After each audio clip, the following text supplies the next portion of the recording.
exciting news, everybody. My addiction to making poor financial decisions on weird hobby tools has reached an all-time high. Some would say I have a problem. Look, I can stop anytime I want, but first I need to figure out how to work this fucking thing.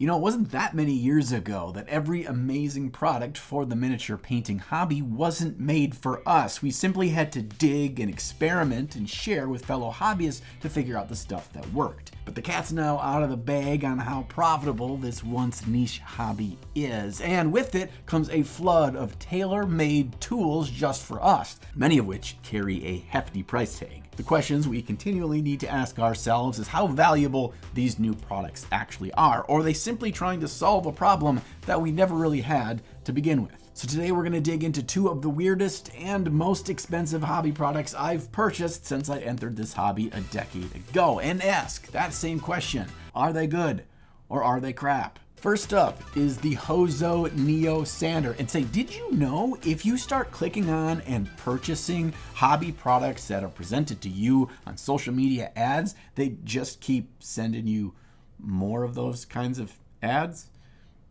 That's how I ended up buying both of the things that we're talking about today. I backed this thing on Kickstarter because it claims its high-speed linear motor and compact palm-sized design leads to a smooth and effortless cleaning process of models. I don't know about you, but cleaning and prepping models is not my favorite use of hobby time. And unfortunately, because I'm such a stickler about mold lines and 3D printed support nubs, I sometimes spend more time building models than actually painting them. And the products that we've historically used to clean models, my two favorite being flexible sanding sticks and this trusty hobby blade, are relatively cheap and do the job just fine. But this thing claims to do the job as good or better than these in a fraction of the time. So come on, I'd be crazy not to spend $170 on it. The color-coded heads match up with self-adhesive sandpaper cut to the correct shape, which is really nice because I can quickly swap out the correct shape and grit based on what I'm cleaning up.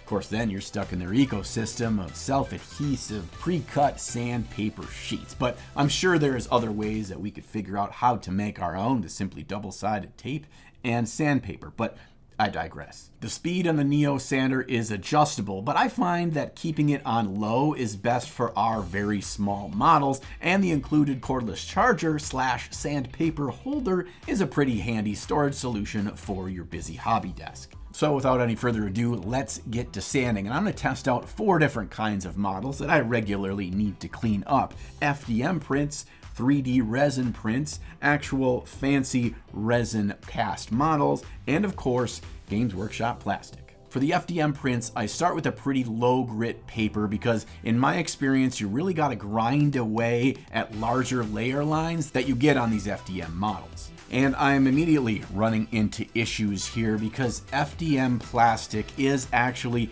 fairly rubbery and pliable, which means that sanding it is kind of a pain in the ass. And to be fair, I didn't really have high hopes with this thing performing great here. High grit, low grit, and everywhere in between doesn't really give us a great finish, which is pretty frustrating because these nice little heads do a great job of keeping good control and giving you access to all of those hard to reach areas. And the low grit papers do work best here and smooth areas quicker and finer than regular sandpaper, but because the type of filament I print with isn't very hard, it didn't feel like this was a great tool for the job. I can't really fault the Neo Sander here because I found regular sandpaper doesn't do well here either. If you want really, really well sculpted FDM print details, you really have to go through this back and forth process of filling gaps and resanding that sandable filler, which is an incredibly time intensive process, and most of our prints we just aren't willing to do that on.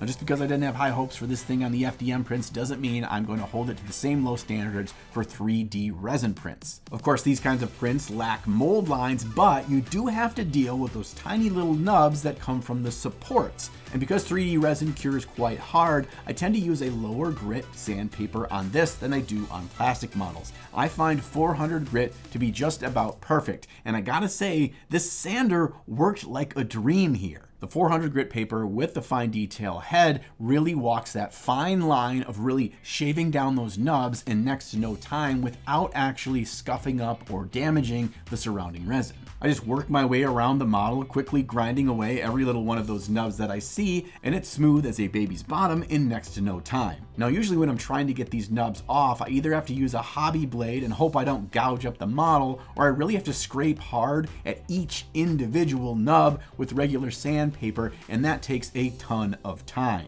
I'm really experiencing how that linear dual motor works on this thing. There's next to no movement on the head, so I have complete control while I'm going across the model, and it goes through it so quickly that it feels like I'm cleaning up a totally different kind of model than I'm used to cleaning up with regular sandpaper. Now I switch over to 600 grit with a pointed detail bit for some of the smaller, high detailed scale models from Trench Crusade, and this thing is working equally as good. It can grind down even hard to reach spots that are fallen under shelves of the model, and yes, some very tight areas can certainly be a problem to reach, but I've not shaved down any details while trying to reach them on accident. I don't know about you, but sometimes I'm too lazy to remove all those little tiny supports in hard to reach areas on my model, so I thought, hey, let's see if the sander can just grind those away and save me time from that prep step when I'm washing and curing the model. And lo and behold, it just pops them off while smoothing that connection point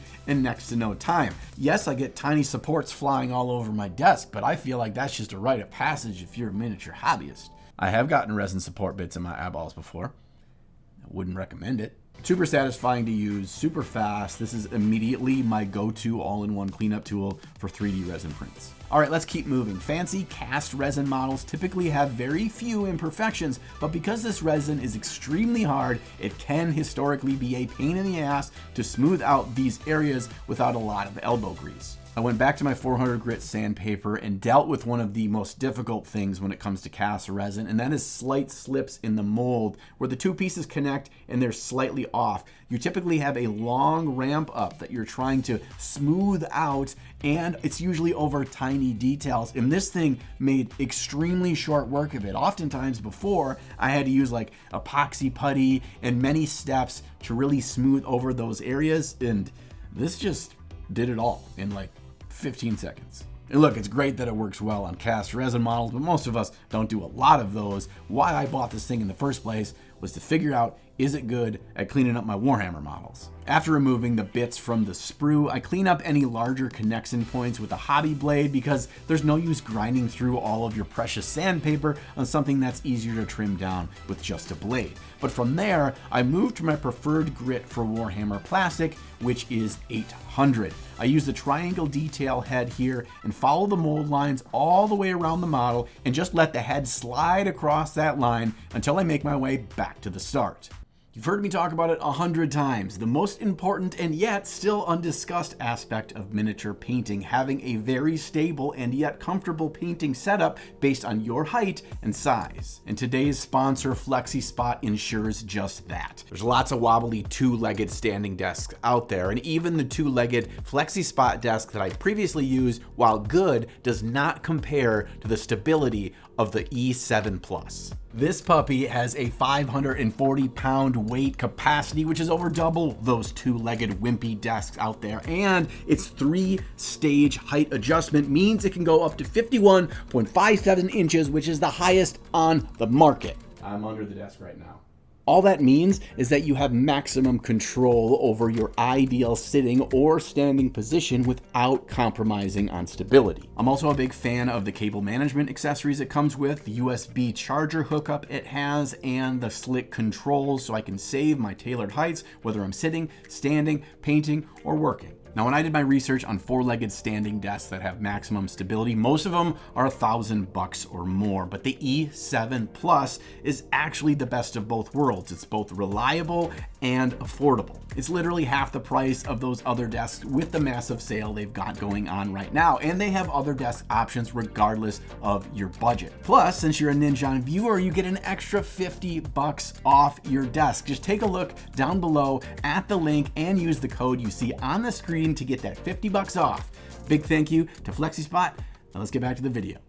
And this, ladies and gentlemen, is why cleaning up Warhammer takes so long. You see, if you look at this way, there is a line that runs through every single bit on this sprue that is that mold line. And you have to clean every single one of them if you're anal retentive like me. Just following that mold line is super quick and easy with this tool, although it's not exactly perfect because this fine tipped detail head on the Hozo is close to a 1/4 inch thick. It just can't reach certain hard to reach areas. So yes, I'm moving faster. No, I'm not gouging up or grinding away at any of the smooth details or surfaces on the model. Like I said, it's by no means perfect because of the depth of this head, but that only really encompasses the really hard to reach areas like under armpits, in the crotches, and just other very hunched over sections of the model where this head won't fit. If I was going to build an entire army or even 10 models in one go, I would happily use this tool as the one thing for the entire process. It does save a crap load of time, and it gets the models to what I'd call 80 to 85% perfect. And if you do a lot of big projects and build a lot of models, that's good enough. I know it's good enough for me when I'm doing an entire army, but in those times where I really want perfection and make sure every little bit is cleaned up, I can just go back in with my hobby knife and do that last 10 to 15% of the work there. Well, for somebody that doesn't build and paint a crap load of models in a given calendar year, this thing probably isn't worth the money. It doesn't do a better job than my flexible sanding sticks and trusty hobby blade. It just does the same job quicker with a little bit less accuracy on some of the very hard to reach areas. So final verdict on this thing, if you do a lot of 3D printing, it's amazing. If you do resin cast models, this thing is equally great there. And if you do a lot of plastic models like Warhammer, it's good, but it's not necessarily worth it if you don't do a ton of any one of those things in a given year. Unless, of course, you're like me and value saving a little bit of time on building models over saving for retirement. To each his own. All right, for the next thing, I'm gonna have to move where I'm sitting in this camera because I am not moving that massive thing over here. All right, that's much better. This monstrosity is UFM designed water curtain paint booth. Yeah, right. It's an airbrush booth, and I've been using this cheap one here for the last 8 or so years, and it certainly has its issues. It's got one wimpy computer fan in the back that's supposed to suck all the air in so all the particulates and fumes don't go in your eyeballs and lungs. Does that look like it does a good job? It does not do a very good job. Plus that weak fan's got to suck through this air filter to get anything coming in this direction and not all over here. Suffice to say, most of the shit that comes out of my airbrush stays in this general region for quite a while. Now, most airbrush booths will have the ability for you to vent out, but I'm in a basement with no exterior windows. But I don't believe for a second that those actual vents do much because it's still got to suck the air in to go out the vent. And if it's not doing the sucking, there's no venting. I'm the only one venting right now about this piece of shit. And even these cheap suckers can cost $120 or more. So you can see why I'm in the market for a better alternative. Water curtain booths have been a thing in other industries for a long time, and basically they use a continuous sheet of flowing water to capture overspray and fumes. Technically, they use 2 ways to capture all of that nastiness in the air. They've got a massive fan and 2-part filter system up here, but they also take advantage of something known as the Venturi effect. The Venturi effect relies on Bernoulli's principle, where a fluid, like water, moving through a constricted or narrow pipe speeds up, causing its internal pressure to drop and creating a vacuum that sucks in surrounding air. I didn't Google that at all. I knew exactly how that science worked. Thank you very much. Basically, this thing doesn't just suck, it double sucks. This whole bottom section here is a water reservoir. You fill that up with water, and then you push this little button, the light, the waterfall, and the fan all come on at once. It's kind of loud.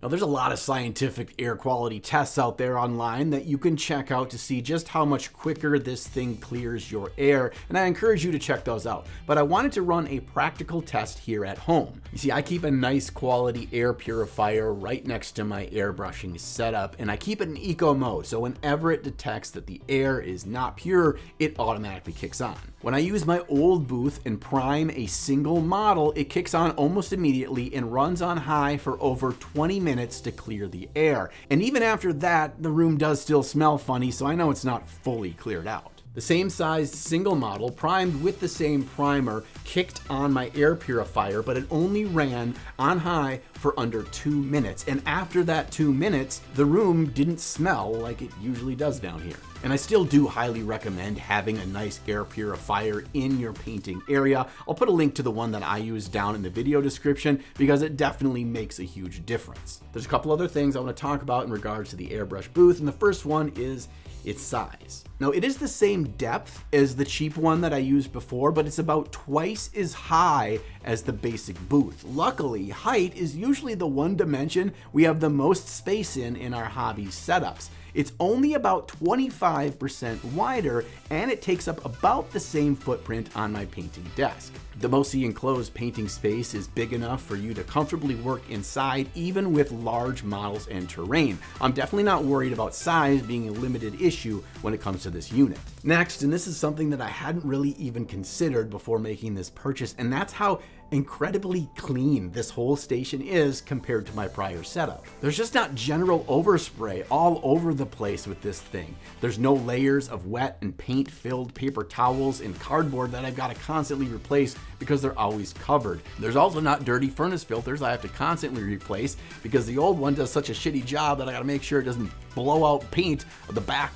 on everything else on my wall. So yeah, I'm really impressed with how clean my air is in my space now, but I'm also happy with how clean my space is in general. Now, in terms of maintenance and upkeep for this thing, it's pretty simple. Every 3 months or so, check the fan and the filters and just make sure that they're clean, or if you need to replace or wipe them down. And then your reservoir tank of water here, you're going to want to replace that water every 1 to 2 weeks. Think of it just like your paint cup with dirty water in it. You like to swap that out so you're not simply reusing dirty water. Same philosophy here. All right, final thoughts on this thing.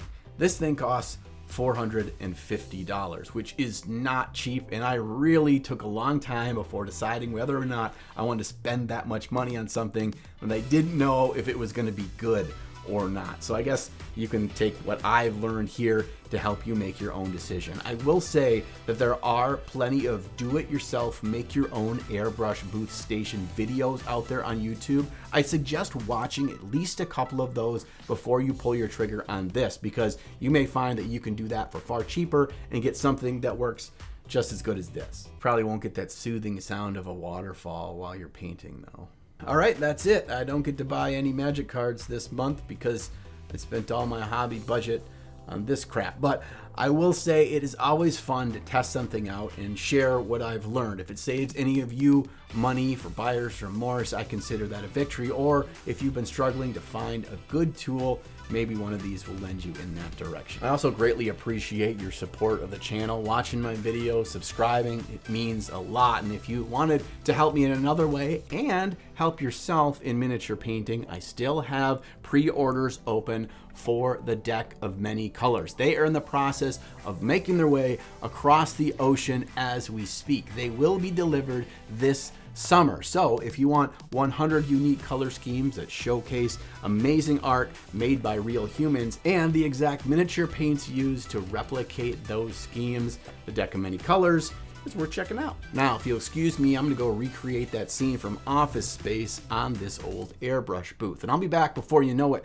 with another new video. Just make sure that sometime between now and then, you do your best to find time in your day to slay the gray.